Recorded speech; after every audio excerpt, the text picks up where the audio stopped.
बिस्मिल्लाहिर्रहमानिर्रहीम। Last lecture में हमने analysis of compression member as a column से रिलेटेड प्रॉब्लम्स को डिस्कस किया था। आज के लेक्चर में हम जो है वो design of compression member as a column discuss करेंगे। उससे रिलेटेड एक हम प्रॉब्लम देखेंगे। स्टार्ट करते हैं। ये प्रॉब्लम रिलेटेड है डिज़ाइन से। तो मैंने लास्ट टाइम भी डिफरेंस बताया था कि एनालिसिस में सेक्शन क्वेश्चन में प्रोवाइड किया जाता है और डिज़ाइन कंप्रेसिव स्ट्रेंथ पूछी जाती है उस सेक्शन के बारे में। तो यहाँ से हमें पता चल जाता है ये एनालिसिस एनालाइज करना है इस प्रॉब्लम को।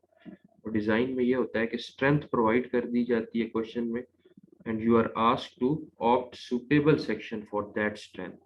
जैसे कि यहाँ पे जो है आपको ये डिज़ाइन जो वर्किंग लोड है वो दे दिया गया है और यहाँ पे कहा गया है कि जो है डिज़ाइन की use beam I section for design. तो यहाँ पे आपसे बेसिकली उस सुटेबल सेक्शन के बारे में पूछा गया है अगेंस्ट दैट स्ट्रेंथ। तो स्टार्ट करते हैं। तो स्टार्ट करने से पहले ये डिज़ाइन का प्रॉब्लम मैं थोड़ा सा दोबारा ज़रा बता दूं। हमारी जो स्पोर्ट्स होती थी उसमें जो है कौन कौन सी स्पोर्ट्स थी। लास्ट लेक्चर में मैंने बताया कि एक होती है फिक्स स्पोर्ट, ठीक है, फिक्स स्पोर्ट। तो फिक्स कोड मैंने बताया भी था ड्रॉ करके कि फिक्स कोड जो है यूं करके हम बनाते हैं, ये यूं। तो जो फिक्स कोड होती है उसमें याद रखना कि रोटेशन जो होती है। अब सबसे पहले रोटेशन जो है ये क्या चीज, रोटेशन क्या होती है कि किसी भी ऑब्जेक्ट को किसी भी फिक्स पॉइंट के अबाउट रोटेट करवाना, ठीक है, उसे कहते हैं रोटेशन। इसके बाद ट्रांसलेशन, ट्रांसलेशन होता है किसी भी ऑब्जेक्ट की स्लाइडिंग किसी भी डायरेक्शन में without changing its shape, size or orientation, ठीक है। So translation is the sliding of an object in any direction without changing its shape, its size, its orientation। तो और रिस्ट्रेंट का क्या मतलब होता है? रिस्ट्रेंट का मतलब होता है controlled, keep something under control, ठीक है। अब फिक्स पोर्ट जब हो ना तो रोटेशन भी नहीं होती, मतलब फिक्स पोर्ट पे रोटेशन भी नहीं होती, रिस्ट्रेंड है मतलब कंट्रोल्ड है, ठीक है। और ट्रांसलेशन भी रिस्ट्रेंड है, ठीक है। इसका मतलब ये हुआ कि अगर फिक्स पोर्ट हो तो रोटेशन और ट्रांसलेशन दोनों जो फिनोमेना है वो नहीं होता, ठीक है, रिस्ट्रेंड फिनोमेना दोनों। अच्छा, फिर आगे आते हैं हिंज पोर्ट पे। तो हिंज पोर्ट ये मैं लेक्चर में बता चुका हूँ पहले, ये मैं एक दफा रिवाइज करवा रहा हूँ। हिंज पोर्ट को कैसे मैं ड्रॉ कर सकता हूँ, ये, ठीक है, और यूं कर, ये सिंबल है हिंज पोर्ट का। इस तरह भी बताया था और एक और भी बताया था कि यूं करके आप इसको यूं भी कर बना सकते हैं, ठीक है। तो जो हिंज पोर्ट है उसमें रोटेशन जो है वो फ्री है, मतलब रोटेशन फिनोमेना होता है, और ट्रांसलेशन जो है वो रिस्ट्रेंड है, ट्रांसलेशन नहीं होती, ठीक है। हिंज में क्या होता है, स्लाइडिंग नहीं होती, ठीक है, रोटेशन होती है। अच्छा, फ्री और नो सपोर्ट, इसका मतलब ये कि सपोर्ट जो है वो फ्री है या कोई सपोर्ट नहीं प्रोवाइड की गई, तो इसमें रोटेशन और ट्रांसलेशन जो है दोनों जो है फ्री है, मतलब ये कि रोटेशन भी होगी और ट्रांसलेशन भी होगी। तो फ्री का मतलब ये है कि रोटेशन भी परमिट करेगी और ट्रांसलेशन भी परमिट करेगी। तो अगर कोई सपोर्ट नहीं होगी, मतलब एक साइड पे जो है वो फिक्स सपोर्ट दी गई और दूसरी साइड फ्री है, तो ऐसे सिनेरियो में रोटेशन और ट्रांसलेशन जो है वो दोनों क्या होंगे, फ्री होंगे, उसको परमिट करेगा, तो जो है रिस्ट्रेंड नहीं होगी। अच्छा, लास्ट सपोर्ट है जी रिजिड रोलर, ठीक है। अब रिजिड रोलर में क्या है, रिजिड रोलर सपोर्ट को किस तरह बनाया, मतलब सिंबल से शो किया जाता है,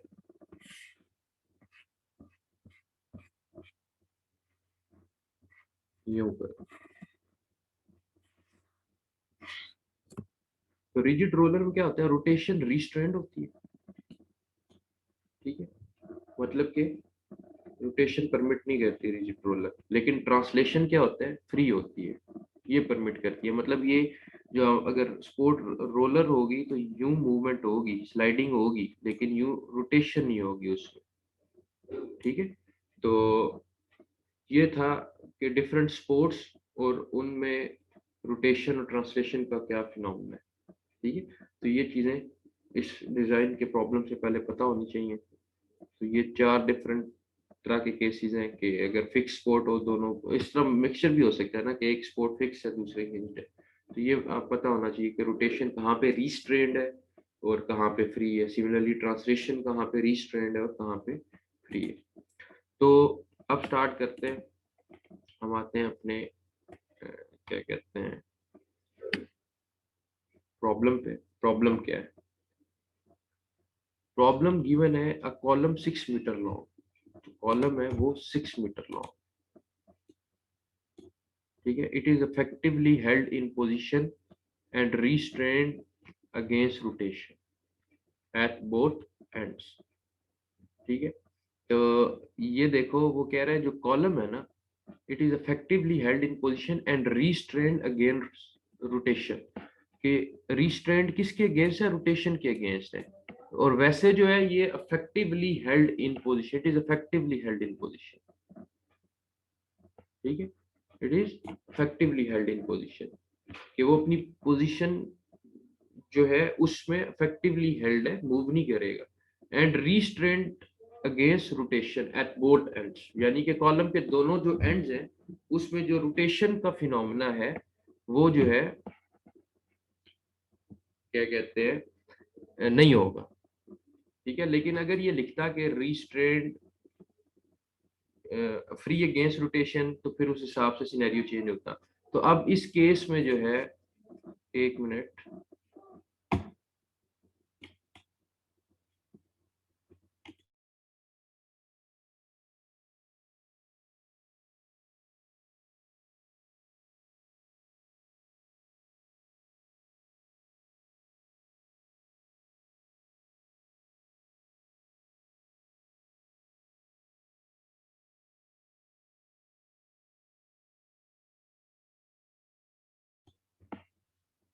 अच्छा जी सॉरी।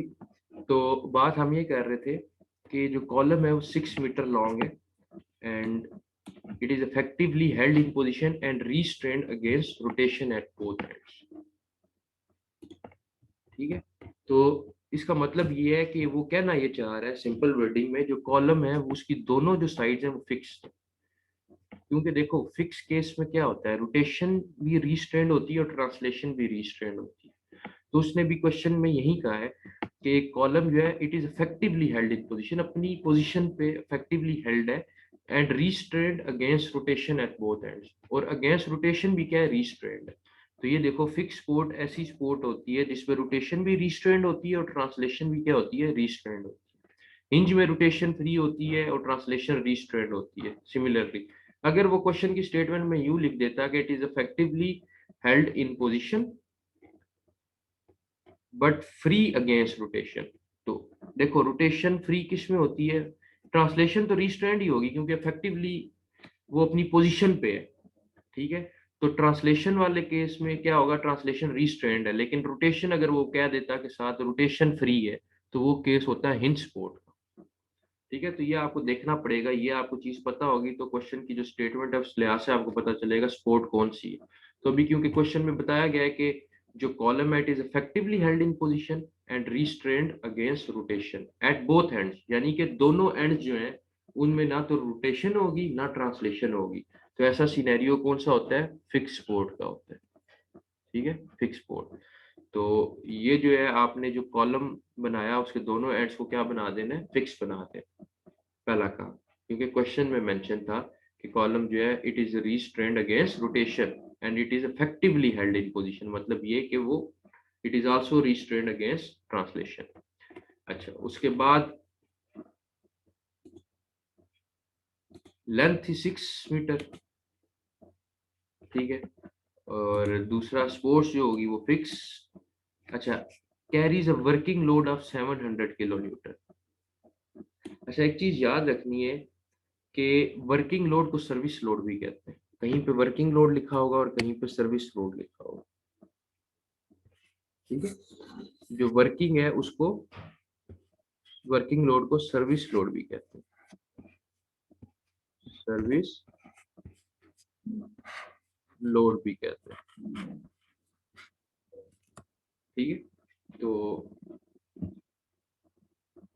इस क्वेश्चन में जो वर्किंग लोड गिवन है वो गिवन है 700 किलो न्यूटन, लेकिन डिजाइन करते हुए ये चीज याद रखनी है कि आपने जो लोड लेना होता है वो फैक्टर्ड लोड लेना होता है। ठीक है, हम जब डिजाइन करेंगे हमें वर्किंग लोड नहीं चाहिए, हमें जो लोड चाहिए वाइल डिजाइनिंग वो हमें चाहिए फैक्टर्ड, या फिर उसको डिजाइन लोड भी कहते हैं। हमें फैक्टर्ड लोड चाहिए, या उसको हम क्या कहते हैं, डिजाइन लोड चाहिए। अगर तो क्वेश्चन में डिजाइन यानी कि फैक्टर लोड गिवन होता तो ठीक था, अगर गिवन नहीं है तो हम उसको पहले कन्वर्ट करेंगे फैक्टर लोड। अब देख जैसा कि यहाँ पे वर्किंग लोड गिवन है, ठीक है, तो इसको हम किस में कन्वर्ट करेंगे, फैक्टर्ड लोड में, यानी कि डिजाइन लोड। ठीक है, क्योंकि अभी हमें फैक्टर लोड गिवन नहीं है, तो सर्विस लोड से यानी वर्किंग लोड से फैक्टर लोड में कैसे कन्वर्ट करना है, 1.5 से मल्टीप्लाई कराना है। ठीक है, तो ये चीज याद रखनी है कि जो आपका फैक्टर्ड लोड होता है ना, यानी डिजाइन लोड जो होता है, ये चीज याद रखना है, ये डिजाइन लोड या फिर फैक्टर्ड लोड किसके इक्वल होता है, 1.5 मल्टीप्लाई बाय वर्किंग लोड या फिर सर्विस लोड। ठीक है, यानी जो भी आपको क्वेश्चन में वर्किंग लोड गिवन होगा उसको 1.5 से मल्टीप्लाई कर देना है। अगर तो क्वेश्चन में गिवन ही आपको डिजाइन लोड है या फैक्टर लोड है फिर तो जरूरत नहीं है। ठीक है, तो ये एक चीज जरूरी है। अच्छा, उसके बाद उसने क्या है, यूज बीम आई सेक्शन, साथ ये भी बता दिया कि जो आपने सेक्शन सेलेक्ट करना है वो बीम आई सेक्शन होना चाहिए। इसके अलावा भी डिफरेंट सेक्शन होते हैं ना, वेल्डेड सेक्शन है, चैनल, एंगल।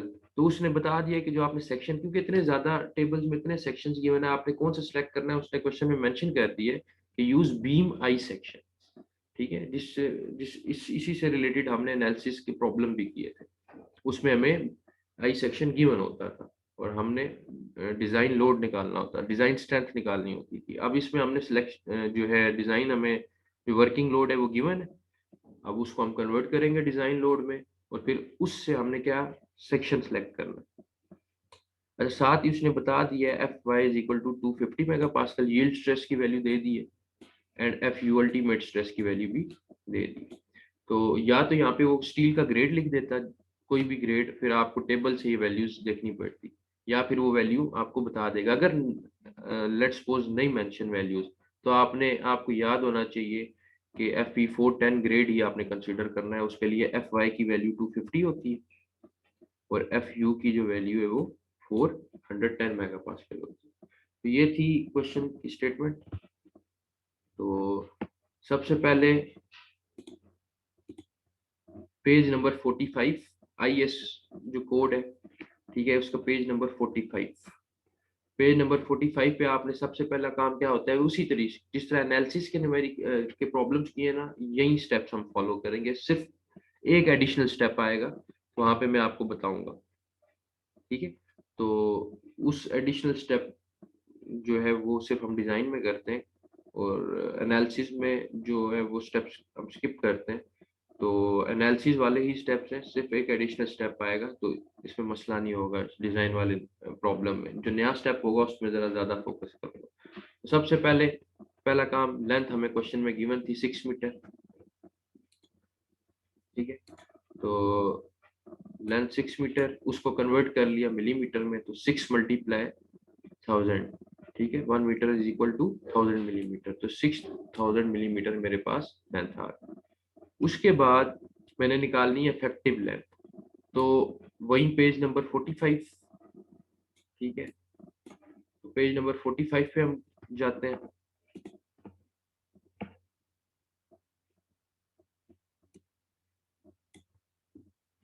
ठीक है, so I S code page number 45।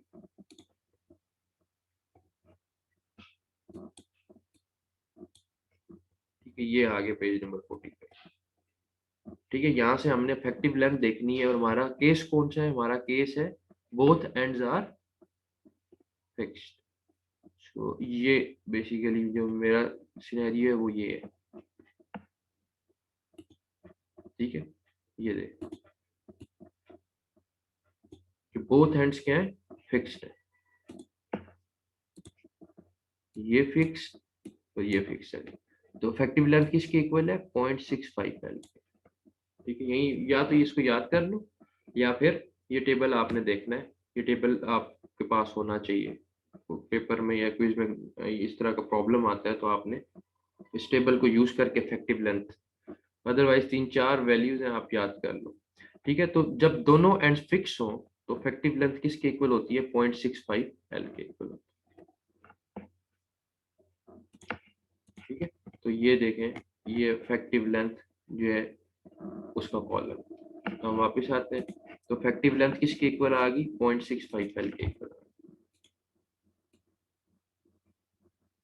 ठीक है, so effective length is equal to 0.65 into L. तो एल की जगह 6000 पुट कर दिया, सो 0.65 मल्टीप्लाई 6000, इफेक्टिव लेंथ आ गई 3900 मिलीमीटर। ठीक है, ये हो गया स्टेप 1 हमारा। अब नेक्स्ट काम क्या करना है हमने इसमें हमने जो हमें लोड गिवन है ना वो देखना है, फैक्टेड लोड गिवन है या फिर सर्विस या वर्किंग लोड गिवन है। तो हमें क्वेश्चन में वर्किंग लोड गिवन है, उसे सर्विस लोड भी कहते हैं। ठीक है, और कितना गिवन था? 700। अभी मैंने बात की कि हमें वर्किंग लोड नहीं चाहिए होता, हमें चाहिए होता है फैक्टेड या डिजाइन लोड। तो उसके लिए हमने क्या किया? वर्किंग लोड को 1.5 से मल्टीप्लाई कर दिया। ठीक है, तो जब 1.5 से मल्टीप्लाई किया तो पीडी यानी डिजाइन लोड आ जाएगा हमारे पास। हमें डिजाइन लोड ही चाहिए, तो जब 1.5 मल्टीप्लाई किया 700 तो हमारे पास आंसर आया 1050 किलो न्यूटन। ठीक है, तो क्योंकि ये 700 किलो न्यूटन था तो इसलिए किलो न्यूटन में आया। तो हम इसको न्यूटन में भी कन्वर्ट कर लेते हैं, क्योंकि जहाँ पे आगे हमें न्यूटन में वैल्यू जरूरत पड़ेगी हम न्यूटन वाली यूज कर लेंगे, जहाँ पे किलो न्यूटन वाली अगर पड़ी जरूरत तो हम किलो न्यूटन वाली यूज कर लें। तो 1050 किलो न्यूटन, किलो किसके इक्वल होता है? 10 पावर 3। सो किलो की जगह मल्टीप्लाई 10 पावर 3 कर दी। ठीक है, तो ये आ गई वैल्यू न्यूटन में। ठीक है, सो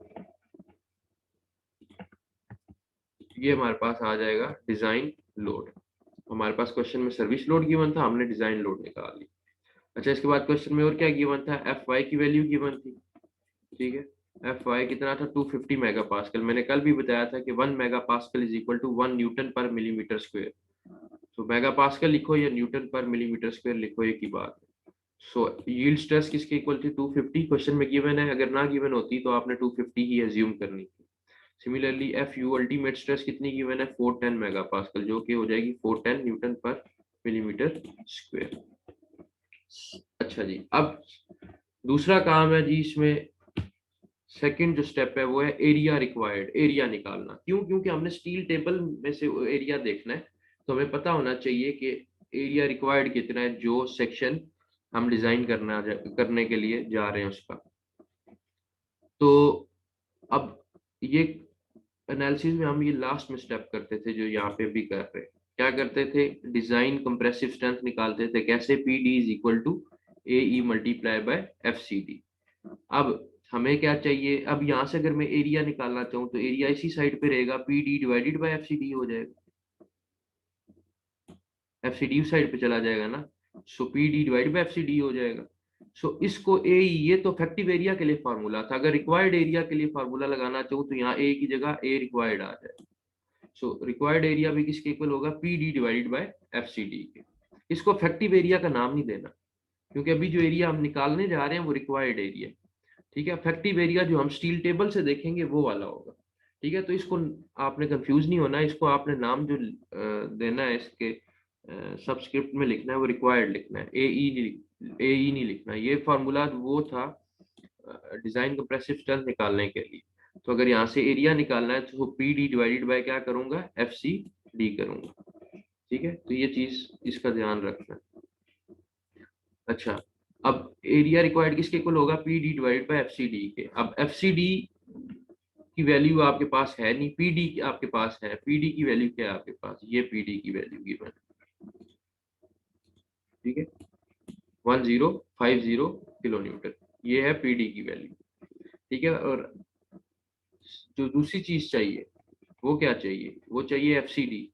अब एफ सी डी नहीं है आपके पास, पी डी है। अब आपने ए रिक्वायर्ड, एरिया रिक्वायर्ड निकालना है। तो आप क्या करेंगे, आप FCD की वैल्यू एज्यूम करोगे। कॉलम क्योंकि हम डिजाइन कर रहे हैं कॉलम्स के लिए, ठीक है, तो ये याद रखना कॉलम के लिए अगर डिजाइन करोगे आप FCD की वैल्यू 110 से 180 मेगा पास्कल के दरमियान एज्यूम कर सकते हो।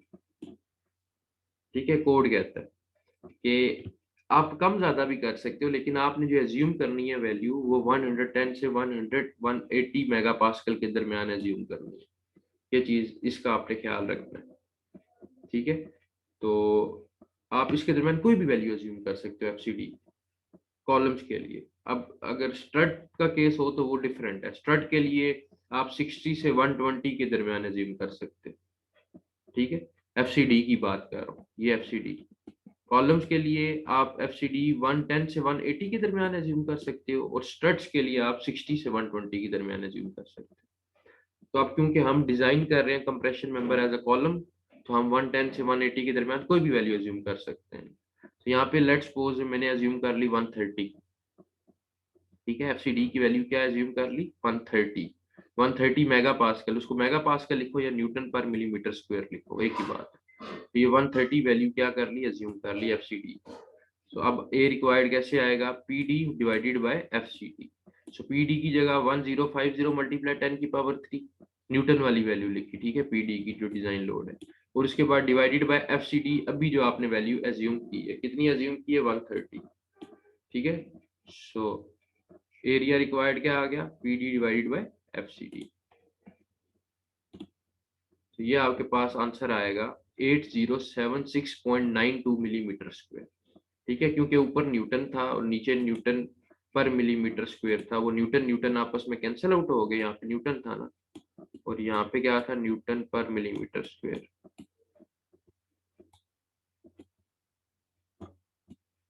ठीक है, ये न्यूटन न्यूटन कैंसिल हो जाएंगे, ये मिलीमीटर स्क्वायर ऊपर आ जाएगा। ठीक है, तो ये आपके पास एरिया रिक्वायर्ड कितना आ गया, 8076.92 मिलीमीटर स्क्वायर।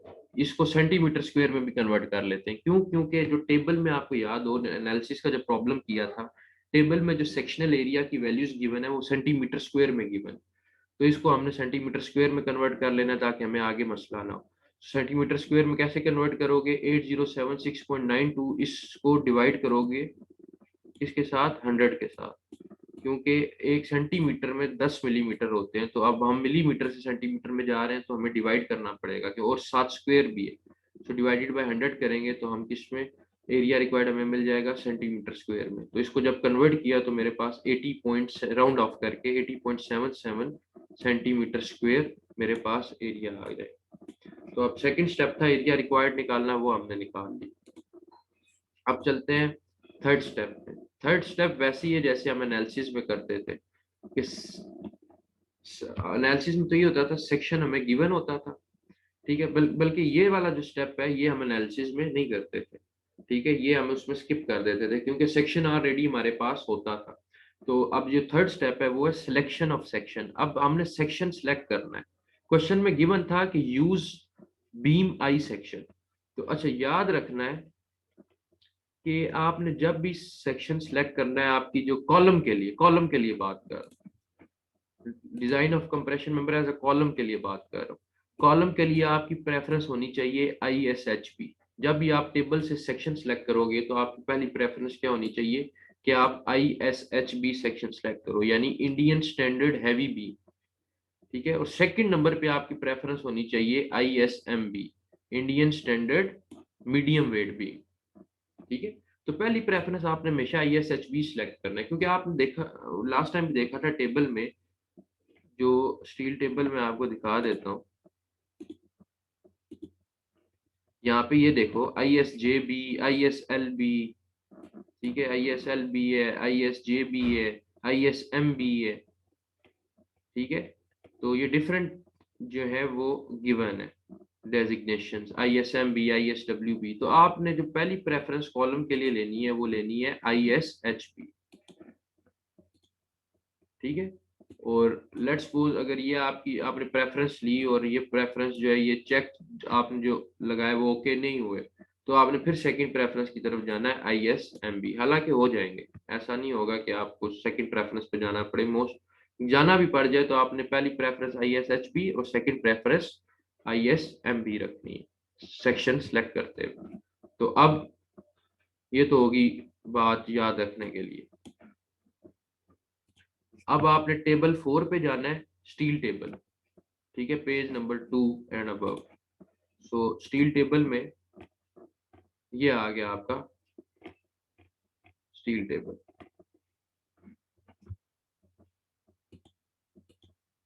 ठीक है। अब आपने यहाँ से सेक्शन सेलेक्ट करना है। अब सेक्शन कौन सा सेलेक्ट करना है? अब आपने जो आपका रिक्वायर्ड एरिया था ना, ठीक है, रिक्वायर्ड एरिया वो कितना था आपका?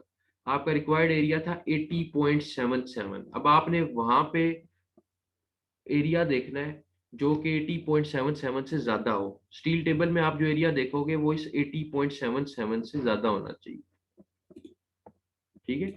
इस 80.77 से वो ज्यादा होना चाहिए, बहुत ज्यादा ना हो, ठीक है। 80.77 से जो नेक्स्ट हाईएस्ट आपको टेबल में मिलता है वो आपने ले लेना है। तो आप गए टेबल पे, 80.77 याद रखना है। आपकी पहली प्रेफरेंस क्या होनी चाहिए थी? ISHB। तो आपने स्टील टेबल में ISHB में 80.77 से ज्यादा एरिया देखना।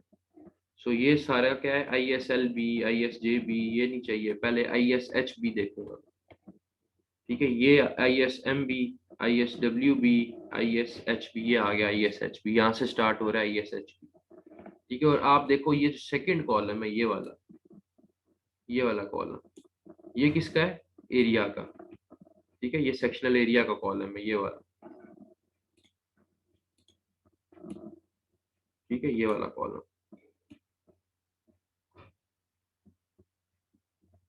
ठीक है। ये आगे नीचे था, ये सेक्शनल एरिया का कॉलम। तो ISHB में मेरा एरिया कितना था? मेरा जो रिक्वायर्ड एरिया था वो था 80.77।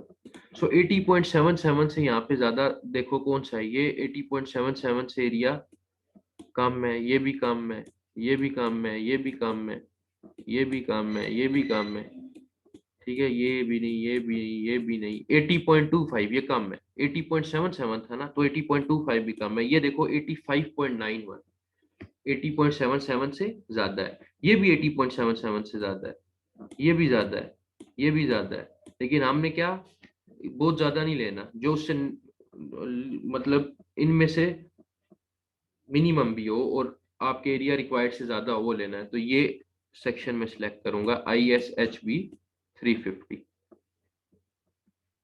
ठीक है, ये वाला। तो मैंने जो सेक्शन सिलेक्ट किया अपना, मेरा एरिया रिक्वायर्ड था 80.77। सो मैंने जो टेबल से देखा एरिया वो कितना आ गया? 85.91, ठीक है। तो ये जो एरिया होगा ना 85.91, इसको मैं नाम दूंगा फैक्टिव एरिया का। इसलिए मैंने उस वक्त कहा था कि जो आप एरिया निकाल रहे हो उसको रिक्वायर्ड एरिया, वो बेसिकली रिक्वायर्ड एरिया, जो टेबल से आप एरिया देखोगे वो आपका फैक्टिव एरिया होगा। तो ये 85.91 जो है ये फैक्टिव एरिया, ये चीज, इस चीज का ख्याल करता है। तो मैंने जो सेक्शन सेलेक्ट किया वो कौन सा किया? ISHB 350, ठीक है, ये वाला सेक्शन सेलेक्ट किया, ठीक है। अब वापस चलते हैं। तो फ्रॉम स्टील टेबल 4 हमने जो सेक्शन सेलेक्ट किया वो क्या किया? ISHB 350 eight the rate of, आगे उसका वेट पर मीटर रन लिखा हुआ है। सो वो कितना था वेट पर मीटर? ये देखो 67.4, ठीक है, ये था इसका वेट पर मीटर 67.4। तो eight the rate of 67.4 kg पर मीटर, ये लिखना लाजमी है आगे डेजिग्नेशन में, ठीक है। तो लिखना इसलिए लाजमी है, देखो ISHB 350 ये भी है और ISHB 350 ये भी है। तो अब इन दोनों में डिफरेंशिएट कैसे करोगे? उसके वेट पर मीटर रन से। तो इसका वेट पर मीटर रन कितना है? 67.4, इसका कितना है? 72.4। लेकिन मुझे कौन सा चाहिए? मुझे ये वाला चाहिए, 67.4 वाला। तो इसलिए मैंने उसकी जो डेजिग्नेशन लिखी, जो आप मैंने सेक्शन सेलेक्ट किया वो लिखा ISHB 350, आगे eight the rate of 67.4 kg पर मीटर, ठीक है। तो ये आपका इसके अगेंस्ट इफेक्टिव एरिया, जो एरिया आपने वहां से देखा वो इफेक्टिव एरिया था, वो कितना आया था 85.91 सेंटीमीटर स्क्वायर, क्योंकि वहां टेबल में जो यूनिट गिवन थी वो सेंटीमीटर स्क्वायर गिवन थी। तो इस सेंटीमीटर स्क्वायर को मिलीमीटर स्क्वायर में कैसे कन्वर्ट करोगे, 85.91 को मल्टीप्लाई करा दोगे आप 100 से। ठीक है, तो इसको जब आपने 100 से मल्टीप्लाई कराया तो आपके पास आंसर आ गया 8591 मिलीमीटर स्क्वायर। तो ये एरिया आपका कौन सा एरिया, इफेक्टिव एरिया। नेक्स्ट काम आपने क्या करना है, प्रॉपर्टीज लिखनी है सेक्शन की। अब आपने ये सेक्शन सेलेक्ट किया है, अभी आप चेक्स लगाओगे, इसको देखोगे कि जो आपने सेक्शन सेलेक्ट किया है क्या वो सेफ है या नहीं। अगर वो सेफ है तो यही एंड पे मैं कहूंगा कि जो मैंने सेक्शन सेलेक्ट किया था, क्योंकि चेक सारे ओके आए हैं, तो यही सेक्शन जो है मेरा जो यूज करना है।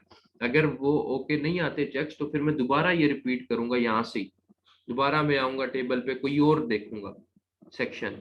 ठीक है, रिक्वायर्ड एरिया के अगेंस्ट वो जो आपने जहां से एफसीडी की वैल्यू एज्यूम की है वहां से आपने दोबारा स्टेप शुरू कर देना है, कोई और वैल्यू एज्यूम करनी है, आके सेक्शन सेलेक्ट करना है और दोबारा से फिर ये सारा काम आगे जो भी हम करेंगे वो करना है।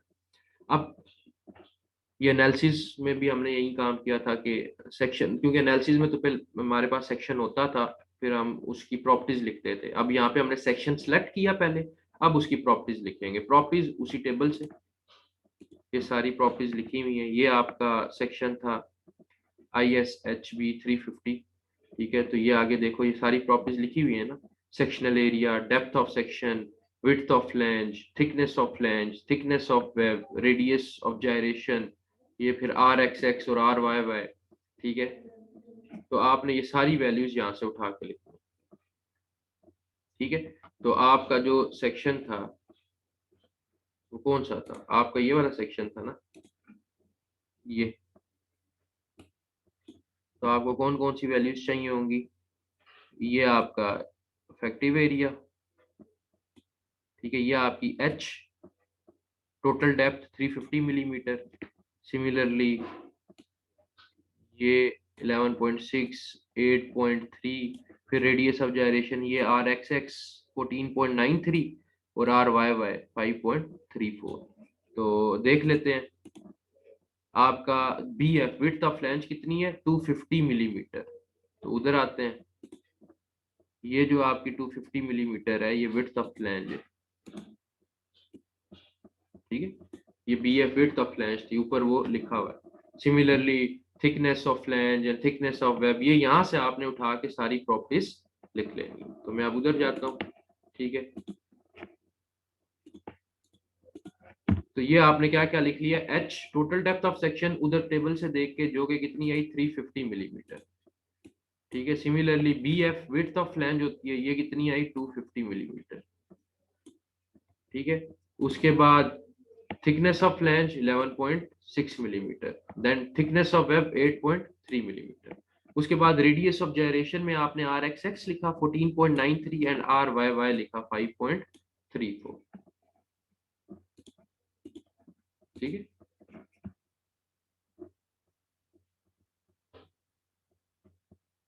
ये 14.93 RXX एंड 5.34 RYY।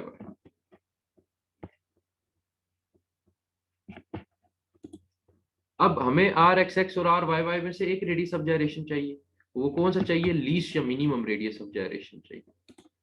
ठीक है, तो हमें चाहिए होता है लीस्ट या मिनिमम रेडियस ऑफ जायरेशन। तो RXX और RYY में से मिनिमम वैल्यू कौन सी है, ये 5.34। सो हमारा जो मिनिमम रेडियस ऑफ जायरेशन होगा वो क्या होगा, RYY, क्योंकि रेडियस ऑफ जायरेशन हम लेते हैं अबाउट माइनर एक्सिस। ठीक है, क्योंकि बकलिंग जो होती है वो होती है अबाउट माइनर एक्सिस। तो लीस्ट रेडियस ऑफ जायरेशन की जो वैल्यू है वो किस पे आई, RYY। तो इसका मतलब मेरा जो माइनर एक्सिस है वो क्या है, YY। ठीक है, अगर लीस्ट रेडियस ऑफ जायरेशन की वैल्यू RXX पे होती तो मेरा जो माइनर एक्सिस होता वो RXX होता। अब क्योंकि लीस्ट रेडियस ऑफ जायरेशन 5.34 है, ठीक है, तो मेरा जो माइनर एक्सिस है वो क्या होगा, ये RYY के अगेंस्ट आ रही है ना, सो ये R मिनिमम है, R मिनिमम। ठीक है, सो माइनर एक्सिस क्या हुआ, ये YY। ठीक है। सो आर मिनिमम मेरा कितना आ गया, यही R Y Y R minimum में जो आया 5.34 सेंटीमीटर। रेडियस ऑफ जायरेशन की जो वैल्यू टेबल से ली है वो सेंटीमीटर में गिवन थी, उसको कन्वर्ट किया मिलीमीटर में। सो 5.34 को मल्टीप्लाई किया आपने 10 के साथ तो वो किस में कन्वर्ट हो जाएगी, मिलीमीटर में। सो आर मिनिमम की वैल्यू जो है वो कितनी आ जाएगी, 53.4 मिलीमीटर। और ये आर मिनिमम क्या था, आर वाई वाई, इसका मतलब जो माइनर एक्सिस है वो क्या हो गया, वाई वाई। ठीक है, हमारा माइनर एक्सिस आ गया वाई वाई, और आर मिनिमम कितनी आ गई, 53.4 मिलीमीटर। अच्छा, ये हमने क्यों वैल्यूज निकाली हैं, ये आगे हमें जरूरत पड़ती है ना, क्योंकि हर पिछला स्टेप जो है ना, जो नेक्स्ट स्टेप है वो पिछले स्टेप से रिलेटेड है। नेक्स्ट स्टेप पे जाने से पहले जो कुछ वैल्यूज हमें निकालनी पड़ेंगी जो कि उस स्टेप में यूज होंगी। सो हमने अब माइनर एक्सिस निकाल लिया क्योंकि हमें बकलिंग क्लास में जरूरत पड़ेगा, और आर मिनिमम निकाल लिया, और आर मिनिमम हमें स्लेंडरनेस रेशियो निकालते हुए जरूरत पड़ेगी। ठीक है। सो अब नेक्स्ट काम जिस एनालिसिस में हम करते थे, नेक्स्ट काम होता है बकलिंग क्लास निकालना, क्रॉस सेक्शन। अब बकलिंग क्लास के लिए वही पेज नंबर 44, कोड IS 800/2007, ये है पेज नंबर 44। ठीक है। तो अब ये टेबल था, अब इसमें देखो क्वेश्चन में उसने कहा था कि आपने आई सेक्शन सेलेक्ट करना है। तो हमें टेबल में नीचे जाने की जरूरत नहीं है, नीचे क्या क्या है, वेल्डेड आई सेक्शन है, उसके बाद हॉलो सेक्शन है, वेल्डेड बॉक्स सेक्शन है, channel angle and solid section and built up members है। हमें क्या देखना है, हमें ये रोल्ड आई सेक्शन देखना है। अब मैंने बताया था इसमें फिर दो चीजें हैं, रेशियो है H/BF, अगर ग्रेटर देन 1.2 हो तो हमारी बकलिंग क्लास इनमें से होगी कोई, और अगर H/BF less than equal to 1.2 हो तो हमारी बकलिंग क्लास इनमें से होगी कोई। सबसे पहले हम ये चेक कर लेते हैं बकलिंग क्लास इन चारों में से कोई एक है या इन चारों में से कोई एक। तो ये चेक करते हैं H/BF की रेशियो निकाल के। तो हमने H/BF की रेशियो निकाली। तो एच हमारा क्या था, टोटल डेप्थ ऑफ सेक्शन, अभी प्रॉपर्टीज ऑफ सेक्शन में ये चीज लिखी हुई है, जो कि कितनी आई थी, 350। बी एफ क्या था, विड्थ ऑफ फ्लैंज, जो कि हमने स्टील टेबल से देखा था, उस ऊपर प्रॉपर्टीज ऑफ सेक्शन में लिखा हुआ है B F is equal to 350। जब इनको डिवाइड किया तो आंसर आया 1.4। सो 1.4 इज ग्रेटर देन 1.2, यही चीज हमने भी चेक करनी थी। ठीक है। सो 1.2 से बड़ा आया, यानी H/BF जो है हमारा क्या आया, ग्रेटर देन 1.2। इसका मतलब ये हुआ कि H/BF ग्रेटर देन 1.2 है, हमारी जो बकलिंग क्लास है वो इनमें से कोई होगी, क्योंकि ये सिनेरियो बने वाला। तो अब हमने आगे फर्दर दो चीजें देखनी है कि हमारी जो TF है, थिकनेस ऑफ फ्लैंज, वो लेस देन इक्वल टू 40 है। अगर लेस देन इक्वल टू 40 है तो हमारी बकलिंग क्लास इन दोनों में से कोई एक हो। अगर वो 40 और 100 के इन बिटवीन है तो हमारी बकलिंग क्लास इनमें से कोई एक हो। अब हमने TF की वैल्यू चेक करनी है, क्या वो यहाँ पे लाया कर रहा है, यानी इसमें बकलिंग क्लास है और बकलिंग एक्सिस जो है वो ये है, या फिर वो यहाँ पे है। अब ये चेक करना है। तो इसको चेक करने के लिए मैंने क्या किया, इसको चेक करने के लिए मैं वापस आता हूँ, मैंने लिखा TF की वैल्यू अभी हमने प्रॉपर्टीज ऑफ सेक्शन में निकाली थी। TF की वैल्यू क्या है, थिकनेस, TF क्या था, थिकनेस ऑफ फ्लैंज, वो टेबल से हमने देख के लिखी थी 11.6 millimetre. So thickness of flange हमारी है 11.6 मिलीमीटर। सो 11.6 मिलीमीटर जो है वो लेस है 40 मिलीमीटर से। ठीक है, लेस होती है ना 11.6 मिलीमीटर, लेस देन 40 मिलीमीटर। ठीक है। तो ये चीज इसकी बात है, लेस है ना 40 मिलीमीटर। तो मैं गया वापस, इसका मतलब मेरा जो सिनेरियो है वो, मेरा केस ये वाला है, लेस देन 40 मिलीमीटर, यानी मेरी बकलिंग क्लास ए है या बी है। अगर ए है तो मेरा जो बकलिंग होगी वो किस एक्सिस के अबाउट होगी, जेड एक्सिस के। अगर बी क्लास है तो बकलिंग किस एक्सिस के अबाउट होगी, वाई एक्सिस के। तो मैंने जो है ना यहाँ से लिख लिया कि बकलिंग क्लास जो है वो आइदर ए होगी या फिर बी होगी, और जो बकलिंग होगी वो आइदर अबाउट जेड एक्सिस होगी या फिर वाई एक्सिस के अबाउट होगी। ठीक है, क्योंकि ये बकलिंग अबाउट एक्सिस और ये बकलिंग क्लास के लिए था कॉलम। मैंने लिख लिया कि बकलिंग क्लास इज आइदर ए, वहां से देख के लिख लिया, buckling class is either A or B, and buckling is either about ZZ or YY axis. अगर क्लास A हुई तो बकलिंग अबाउट ZZ एक्सिस होगी, अगर क्लास B हुई तो बकलिंग अबाउट YY एक्सिस होगी। अब इन हमें तो एक क्लास चाहिए ना, एक क्लास होती है बकलिंग की, बकलिंग दो एक्सिस में तो नहीं होगी। तो बकलिंग हमेशा होती है अबाउट माइनर एक्सिस। ठीक है, बकलिंग का फिनोमेना जो होता है वो हमेशा अबाउट माइनर एक्सिस होता है। अब हमारा ऊपर हमने सेलेक्ट किया था माइनर एक्सिस क्या था, वाई वाई।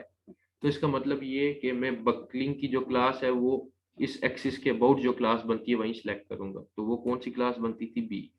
ठीक है, तो मैंने जो बकलिंग क्लास सेलेक्ट की वो क्या सेलेक्ट की, क्लास बी। ठीक है, क्योंकि ये ऊपर हमने माइनर एक्सिस, ये देखो माइनर एक्सिस निकाला था वाई वाई। तो मेरी बकलिंग क्लास क्या है, बी। अब इन दोनों में एक्सिस में से कौन सा एक्सिस सेलेक्ट करना है, माइनर एक्सिस। क्यों, क्योंकि बकलिंग माइनर एक्सिस के अबाउट होती है। तो जेड जेड एक्सिस माइनर नहीं है, वाई वाई एक्सिस जो है वो माइनर है। सो बकलिंग क्लास मेरी फिर वाई वाई के अबाउट क्या होगी, बी। जो कि यहाँ से हमने देखी थी कि ये वाई वाई के अबाउट बकलिंग क्लास क्या थी, बी ये। ठीक है, बकलिंग एक्सिस वाई वाई था और बकलिंग क्लास क्या थी, बी। ठीक है, ये केस हो गया, ये हमने एनालिसिस में भी इसको डिटेल में देखा था। उसके बाद नेक्स्ट आते हैं, ये एक और स्टेप नया है इसमें डिजाइन में, क्लासिफिकेशन ऑफ सेक्शन। एनालिसिस में हम सेक्शन की क्लासिफिकेशन नहीं करते। ठीक है, तो क्लासिफिकेशन ऑफ सेक्शन के लिए आपने जाना है पेज नंबर 18 आईएस कोड। ठीक है, इसका पेज नंबर 18, ये 15 पेज है, ये 16, ये पेज नंबर 18। अब यहाँ पे देखो इस टेबल में limiting width to thickness ratio यहाँ से हमें मिलती है, यानी B by T F. Limiting width क्या है, बी, और थिकनेस क्या है, T F, thickness of flange. अगर वेब की बात करो तो T W, thickness of web. अब ये देखो इस टेबल में दो डिफरेंट चीजें हैं, ये फ्लैंज के लिए, ये वाला पोर्शन किसके लिए, फ्लैंज, ये लिखा भी है फ्लैंज फ्लैंज। और ये वाला पोर्शन किसके लिए, वेब वेब वेब। ठीक है, अब हमारा आई सेक्शन जो था, ठीक है, उसमें ये क्या थी, फ्लैंज, और ये क्या थी, वेब। ठीक है,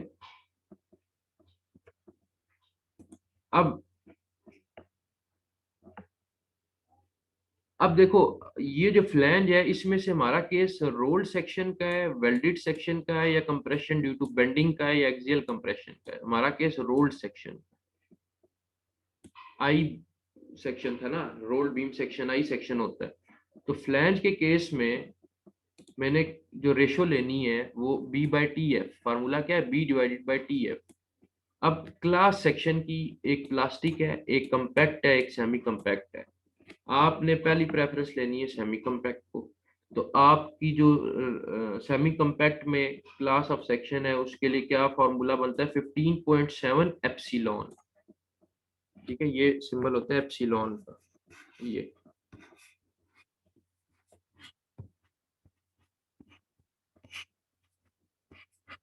ठीक है, ये एप्सिलॉन का सिंबल। सो 15.7 एप्सिलॉन, ये नजर भी आ रहा होगा। ठीक है, इसका मतलब ये बी बाय फ्लैंज के केस में हमारा रोल्ड सेक्शन था। अगर वेल्डेड होता तो हम इस वाले टेबल में, इस वाले रो में देखते। ठीक है, एक्सियल कंप्रेशन वाले केस में ये, उसमें ये। अब क्योंकि हमारा रोल्ड सेक्शन वाला केस है तो हमने इसमें देखा है, ये जो है टॉप। ठीक है, सो हमारा ये रोल्ड सेक्शन वाला केस है, और फ्लैंज के लिए रेशियो जो है बी बाई टी एफ, और फॉर सेमी कंपैक्ट क्लास वो किससे, उसकी लिमिट क्या है, ये लिमिट लिखी हुई है बेसिकली। उसकी मैक्सिमम लिमिट क्या है, B by T F ratio की 15.7 एप्सिलॉन। ठीक है, तो ये आप देखो फ्लैंज जो है वो B by T F should be less than equal to 15 epsilon. ठीक है, it should be less than equal to 15 epsilon. सही है, तो ये जो है B by T F, it should be less than 15 epsilon, ये वहां से देख के मैंने लिख लिया। ठीक है, ये लेस देन इक्वल टू का सिंबल है, लेस देन इक्वल टू। इसके बाद जो वेब का केस है उसी तरीके से हमने ये भी देखना है, ये तो 15 15.7 था, ठीक है, वहां पे 15 लिखा हुआ है, आपने 15.7 लिखना है, 15 नहीं लिखना।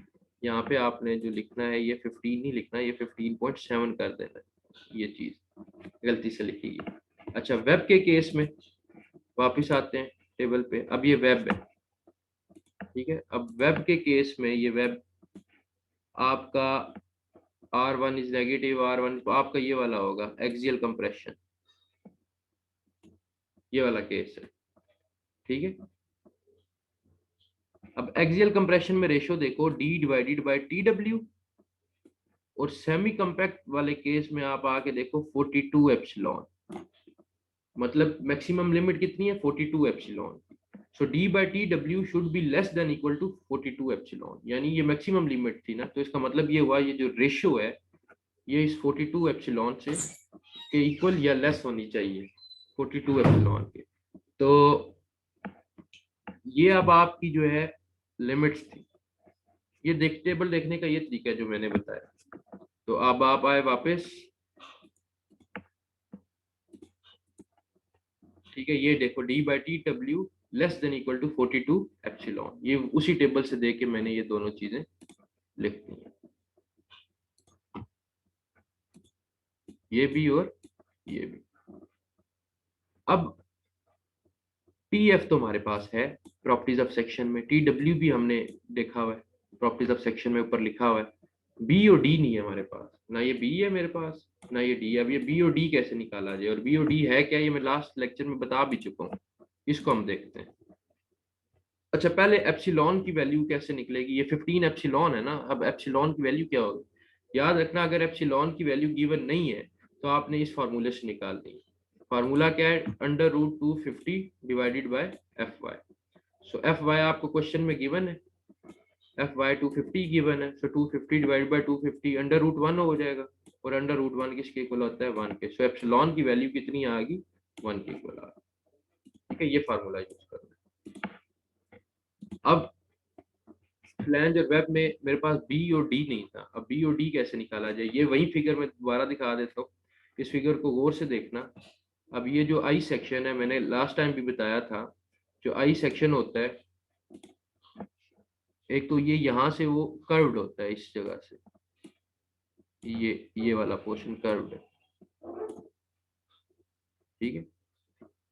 अब आई सेक्शन में ये जो थी एच थी टोटल डेप्थ, ठीक है, इस पॉइंट से लेके इस पॉइंट तक, यानी इस पॉइंट से लेके इस पॉइंट तक, ये टोटल डेप्थ थी सेक्शन की। और ये क्या थी, ये वाली चीज, ये थी थिकनेस ऑफ फ्लैंज, क्योंकि ये फ्लैंज वाला पोर्शन है तो ये उसकी थिकनेस होगी। और यहाँ से लेके यहाँ तक ये क्या होता है, ये थिकनेस ऑफ वेब है, यहाँ से यहाँ तक। और ये जो है डिस्टेंस यहाँ से लेके यहाँ तक, ये डिस्टेंस क्या है BF, विड्थ ऑफ फ्लैंज। ये भी आपको गिवन था, आपने टेबल से सारी चीजें लिखी हुई है ना, TF BF वगैरह। अब B और D क्या होता था, मैंने B का आपको बताया था, D ये डिस्टेंस होता है, ये जो रेडियस होता है रूट का, ये इसको कहते हैं रेडियस, रूट रेडियस। और ये ऊपर से ये वाला भी रूट रेडियस है जो कर्व पोर्शन है। आपने वेब वाले पोर्शन में से ये रूट रेडियस निकाल दो तो ये जो डिस्टेंस बनेगा यहाँ से लेके यहाँ तक, इस डिस्टेंस को हम कहते हैं D, जो कि आगे यूज भी होना है फॉर्मूला में।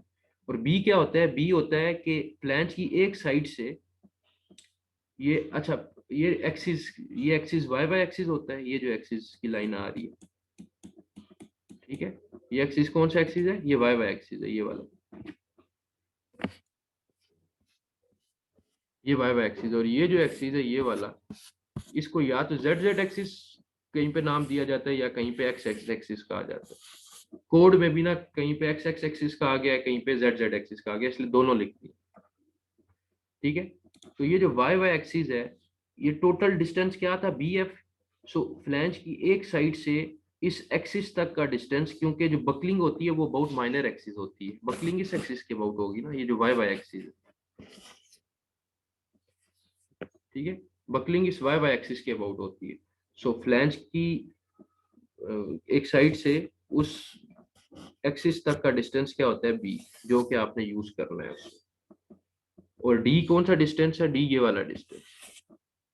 अब देखो, मुझे ये बताओ, ये B जो है ये यहाँ से यहाँ तक डिस्टेंस ये कैसे निकलेगा, BF आपके पास है, विड्थ ऑफ फ्लैंज, अगर मैं बी एफ को डिवाइडेड बाय 2 कर दूं तो ये वाला डिस्टेंस नहीं आ जाएगा 250 डिवाइडेड बाय 2।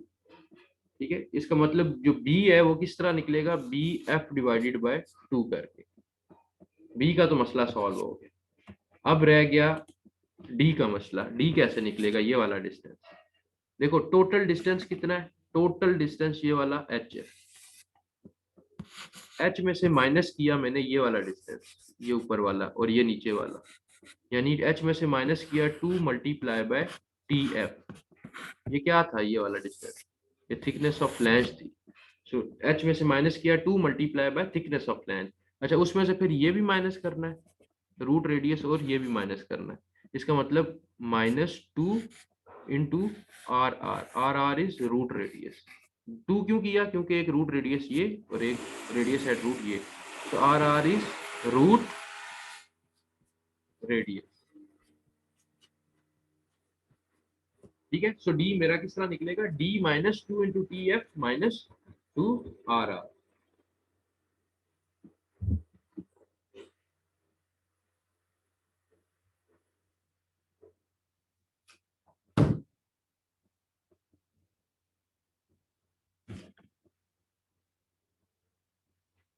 अच्छा, अब चलते हैं ऊपर वापस। अब ये जो था flange B divided by T F के equal, and it should be less than equal to 15 epsilon. So B की जगह मैंने क्या लिख दिया, बी एफ डिवाइडेड बाय 2। अभी बताया बी एफ डिवाइडेड बाय 2 कैसे आया, और टी एफ की जगह टी एफ ही आ जाएगा एज इट इज। अच्छा, अब डी डिवाइडेड बाय जो टी डब्ल्यू था, अब ये डी टी डब्ल्यू की तो वैल्यू मुझे पता है, वो T W as it is आ गया, और ये किसके इक्वल था, it is less than equal to 42 epsilon. तो जो डी है, डी किसके इक्वल आया था, अभी नीचे बताया, H total depth minus 2 times thickness of flange minus 2 times root radius.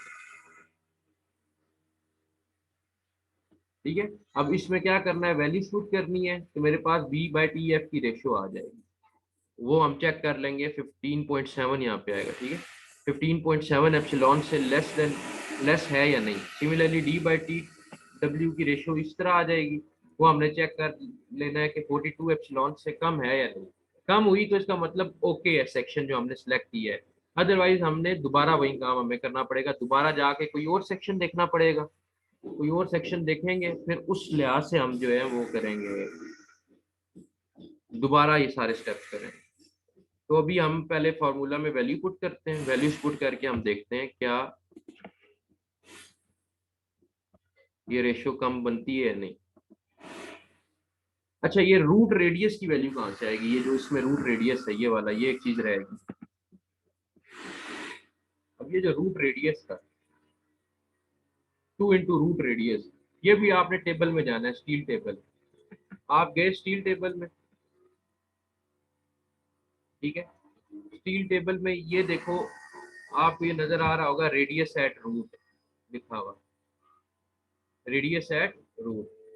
अब आपको ये डेजिग्नेशन है, गिवन है, आपका जो डेजिग्नेशन था उसके अगेंस्ट आपने यहाँ से रूट रेडियस की वैल्यू देख लेनी।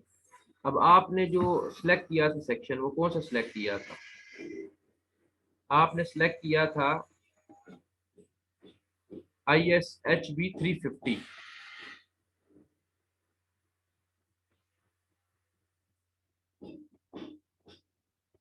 ISHB 350, ठीक है, एट द रेट ऑफ 67.4, ये आपने सेलेक्ट किया था। तो ISHB 350 के अगेंस्ट रूट रेडियस की वैल्यू आपने देख लेनी। तो स्टील टेबल में गया, ISHB 350, तो ये है जी आपका ISHB, ये 350, और आपका जो स्पेसिफिक वेट था वो 67 था, तो ये आपका रूट रेडियस आ गया ISHB 350, रूट रेडियस ये आ गया 12 मिलीमीटर।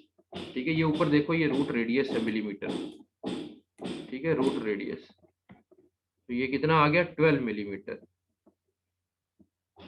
ठीक है, तो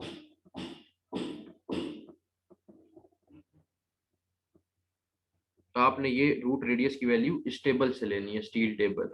ठीक है, पेज नंबर 5। तो ये आपके पास रूट रेडियस आ गया फॉर दैट सेक्शन ISHB 350।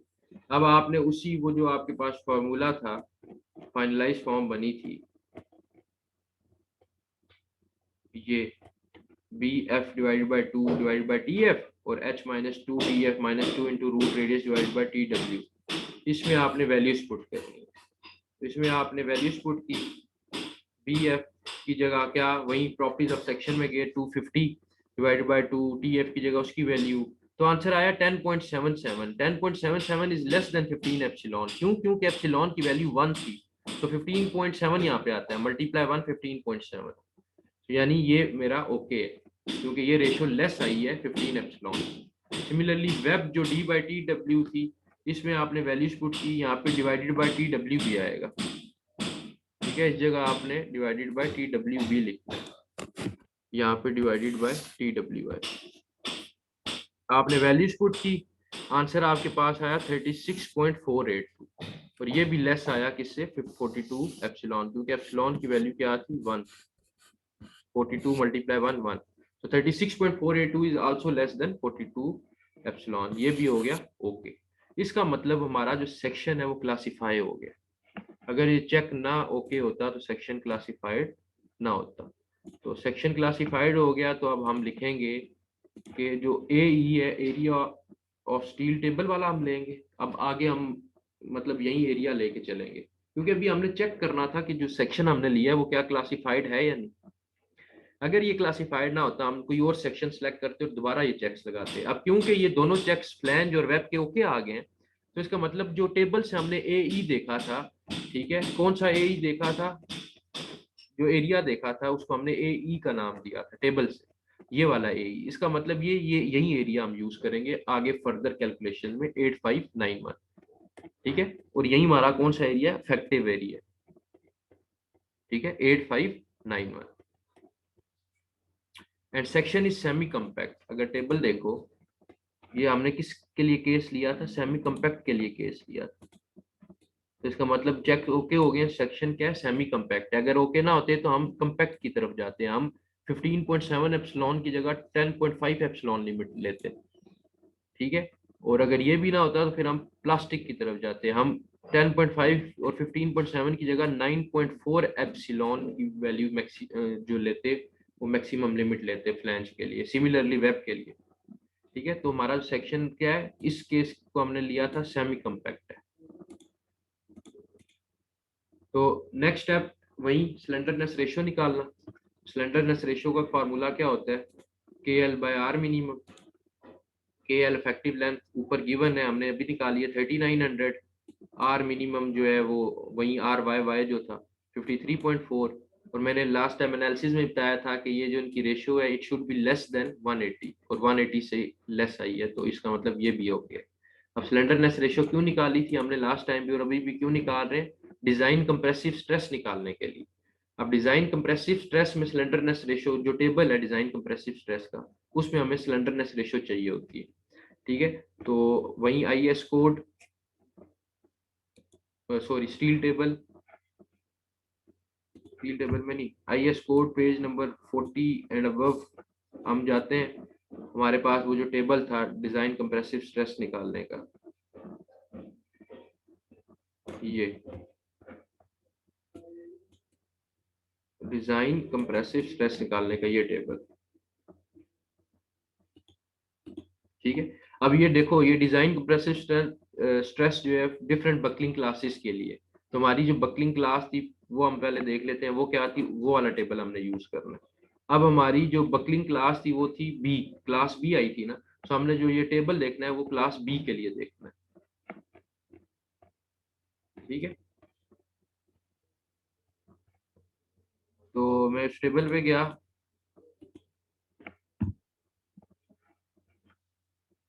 सिर्फ एक मिनट,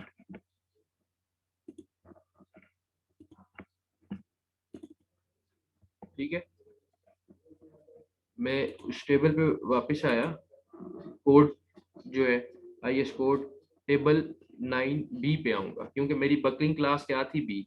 अब यहाँ पे देखो, इस जगह पे आपको शो हो रहा है KL/R, ये लास्ट टाइम भी मैं बता चुका हूँ, और ये जो है ये वाला एक्सिस, इस पे आपको ये एफ वाई की वैल्यू शो हो रही है, ठीक है। ये एफ वाई है यील्ड स्ट्रेस, और ये के एल बाय आर क्या है, ये लेमडा है यानी स्लेंडरनेस रेशियो है। तो अब यहाँ पे देखो पॉइंट्स में कोई वैल्यू नहीं है, आपको 10-10 के इंटरवल पे ये जो है वो, अच्छा यहाँ पे लेट्स सपोज 10 लेमडा की वैल्यू है और 250 पे ये जो वैल्यू हमें मिलेगी, ये वैल्यू कौन सी मिलेगी, ये डिजाइन कंप्रेसिव स्ट्रेस की वैल्यू मिलेगी, ठीक है। अब हमें लेमडा की किस वैल्यू पे डिजाइन कंप्रेसिव स्ट्रेस चाहिए, हमें लेमडा की 73.03 73.03 पे चाहिए। तो 73.03 पे कोई वैल्यू टेबल में अवेलेबल नहीं है, तो आप क्या करोगे, 73.03 नहीं है, आप 73.03 से कम और एक मतलब उससे नेक्स्ट जो वैल्यू टेबल में गिवन है वो ले लोगे, इंटरपोलेशन करोगे, ठीक है। 70 और 80 इस पे वैल्यू आप यहाँ से उठाओगे अगेंस्ट, क्योंकि एफ वाई आपको क्वेश्चन में 250 गिवन था, तो अगेंस्ट 250, तो 250 पे अगेंस्ट 70 आपको क्या वैल्यू मिली, 166, और 180 पे क्या मिली, 150। तो आपने ये वैल्यूज उठाई और टेबल के फॉर्म में लिख दी और इंटरपोलेशन कर ली, ठीक है। तो 70 पे 166, 80 पे 150 और 73.03 पे आपको वैल्यू चाहिए। तो आपने क्या किया, आपने जो ये लेमडा वाली वैल्यूज है, स्लेंडरनेस रेशियो वाली वैल्यूज, उसको ए बी सी का नाम दे दिया। जो मिनिमम वैल्यू थी उसको ए कह दिया, जो इस पे फाइंड कर रहे हैं उसको बी कह दिया यानी मिडल वैल्यू, और सी वैल्यू जो मैक्सिमम थी मतलब थर्ड वैल्यू उसको सी कह दिया। अब 70 के अगेंस्ट जो एफसीडी की वैल्यू टेबल से ली थी 166 at the rate of F Y 250, यानी एफ वाई 250 के अगेंस्ट एफसीडी की वैल्यूज हमने टेबल से उठाई है। अगर कोई और गिवन होता है क्वेश्चन में तो आप उसके अगेंस्ट वैल्यूज देखते। सो 166 यानी जो 70 के ए के सामने वाला उसको एक्स कह दिया, पी के सामने वाला उसको y कह दिया और सी के सामने वाला उसको z कह दिया। तो आपका ये फार्मूला लास्ट टाइम भी हम इसको डिटेल में डिस्कस कर चुके हैं, y is equal to X minus B minus A X minus C divide by C minus A. आपने क्या किया, ऊपर से ये वैल्यूज जो है ना इसमें फार्मूला में पुट कर दी। अब x की जगह आपने क्या पुट कर दिया, 166। सिमिलरली ये b है, b की जगह आपने क्या पुट कर दिया, ये 73.07, ठीक है। सिमिलरली x की जगह z की जगह ये ऊपर से वैल्यूज देख, z की जगह क्या होगा, ये 150।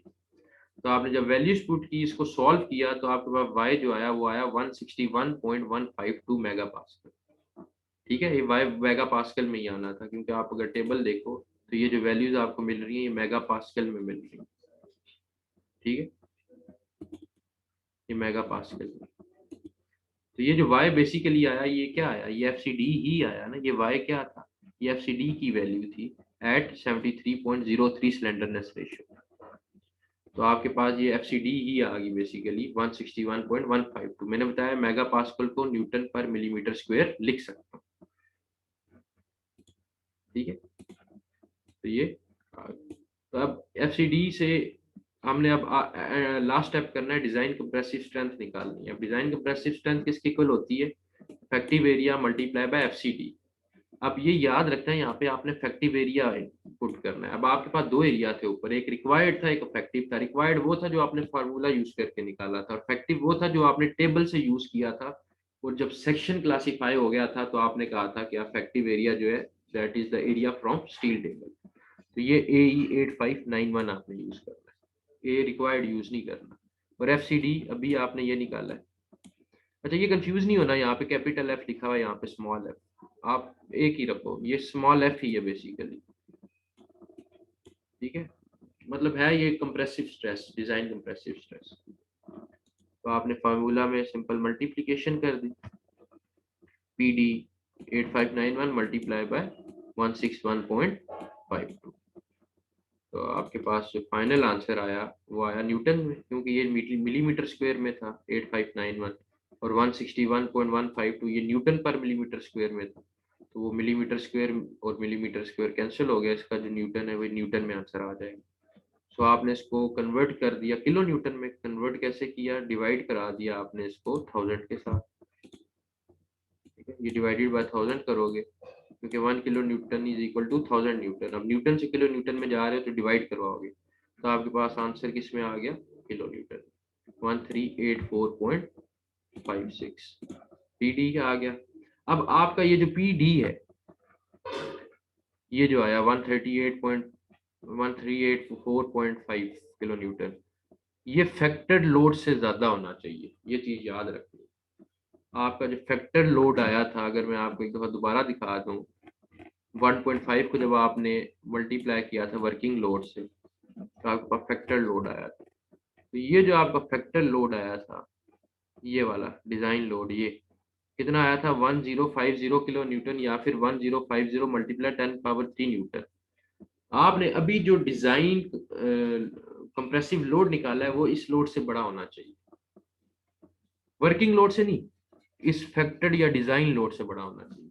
ये चीज, इस चीज का ख्याल रखना है, जो कि आपका, अगर आप कैलकुलेशन सही करते आ रहे हो पीछे से, तो ये बड़ा ही आएगा, इसकी वैल्यू बड़ी ही आएगी, ठीक है। तो P D should be greater than factor load और डिजाइन लोड।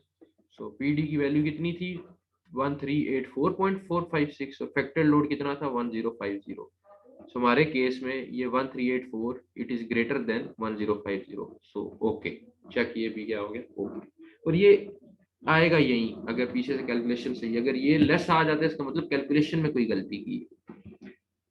सो एंड पे आपने ये चीज लाजमी लिखनी है कि जो डिजाइन आपने किया है वो सेफ है, कॉलम के लिए डिजाइन किया है, design is safe for column.